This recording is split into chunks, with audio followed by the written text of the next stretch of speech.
School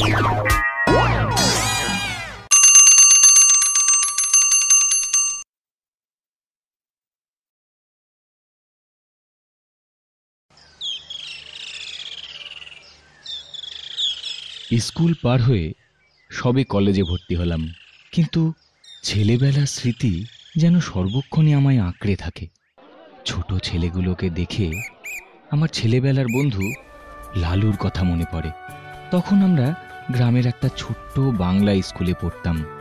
বয়স তখন 10 কি 11। এই চুপচাপ বসে কি করছিস রে? চুপ কর, স্যার কিন্তু এখনই এসে যাবেন। বেতুর টিম একটা, এখনো স্যারের আসতে দেরি আছে। এই শোন না, একটা জিনিস দেখবি? না, পড়াটা একবার ঝালিয়ে নিতে দে, বিরক্ত করিস না তো।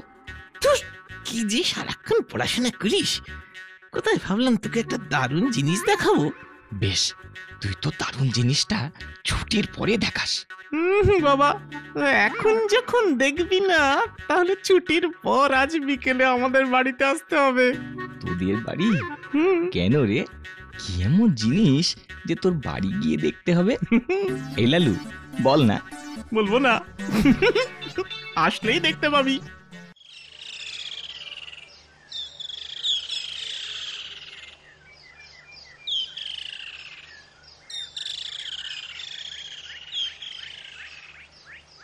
তোদের কি এইটুকু কাজ করতে বেলা গড়িয়ে যাবে?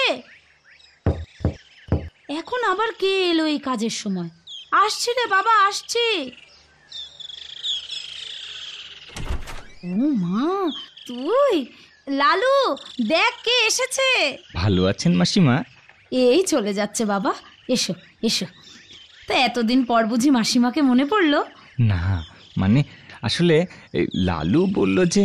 ও ও তুই এসে গেছিস, আয় আয় আয়। তোরা বসে কথা বল, আমি তোদের জন্য জল খাবার নিয়ে আসি, কেমন? কই রে, কোথায় তোর সেই দারুণ জিনিস? দেখা এবার। এত ব্যস্ত হচ্ছিস কেন? এসেই যখন পড়েছিস একটু অপেক্ষা কর, সব দেখতে পাবি। তোদের বাড়িতে এমন সাজ রব।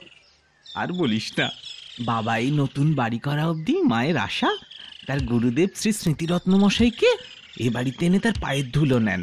তা বেশ তো, মাসিমার এতদিনের মনোবাঞ্ছা পূর্ণ হলো। গুরুদেব তাহলে তোদের বাড়িতে পা রাখছেন। তা পূর্ণ হলো বই কি। আর তার জন্য মায়ের আদেশে আমার পড়ার ঘর থেকে আসবাবপত্র সরানো হলো, নতুন খাট লাগানো হলো, ওই ঘরেই পুজো আহ্নিকের ব্যবস্থা হলো। তোর পড়ার ঘর কেন? তোদের 3 তলায় ঠাকুর ঘরের পাশের ঘরেই তো অতিথিরা থাকে বলে আমি জানি। আহা, বুঝিস না কেন? গুরুদেবের বয়স হয়েছে, তেতলায় ওঠানামা করতে তার কষ্ট হবে না। আর তাই তোর পড়ার ঘরে গুরুদেবের থাকার ব্যবস্থা হয়েছে। আর এতে তুই গুরুদেবের ওপর চটে আছিস। রাগ কি আর সাধে হয় বল? গুরুদেব আসবেন আর আমার পড়ার ঘর দখল করবেন, বই পত্র সব একেবারে। ওরে বাবারে, সাপ সাপ! কে কোথায় আছো গো? শিগগিরই এসো, সাপ! এই কি হলো? এই রান্নাঘরে এত চিৎকার কিসের রে? চল তো গিয়ে দেখি।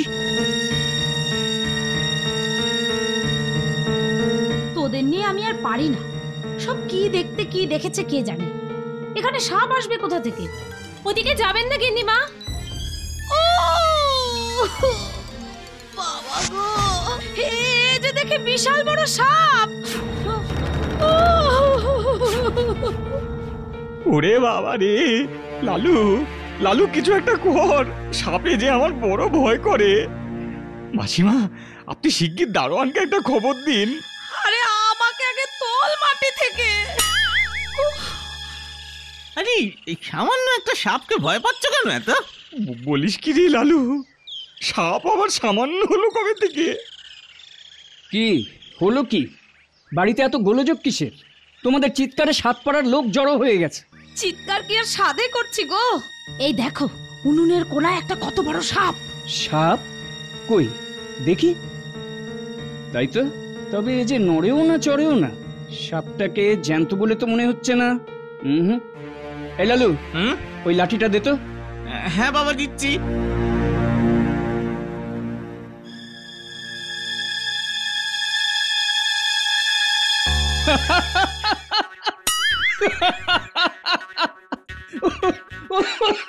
যা যা ভেবেছি হ্যাঁ গো গিন্নি, বলি এই রবারের নকল সাপ দেখে পা মুচকালে? হ্যাঁ, সত্যি সাপ দেখলে তো মূর্ছা যাবে। ওরে, রবারের সাপ? তার মানে রবারের সাপ এখানে এলো কি করে?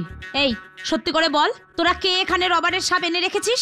নইলে কিন্তু সত্যি বলছি গিন্নিমা, আমরা কেউ কিছু জানি না। তবে ছোট কর্তা যেন স্কুল থেকে এসে রান্নাঘরে কি করছিল। লালু, হতভাগা, আয় এদিকে আয় বলছি।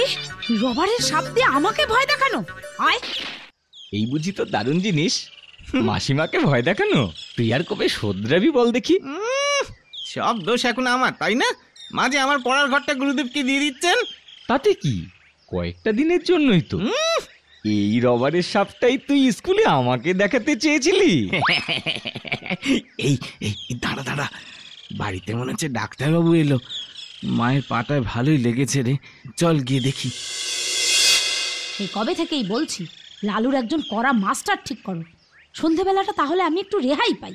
না নন্দ, তা হয় না। আমার নিজের কোনোদিন মাস্টার ছিল না।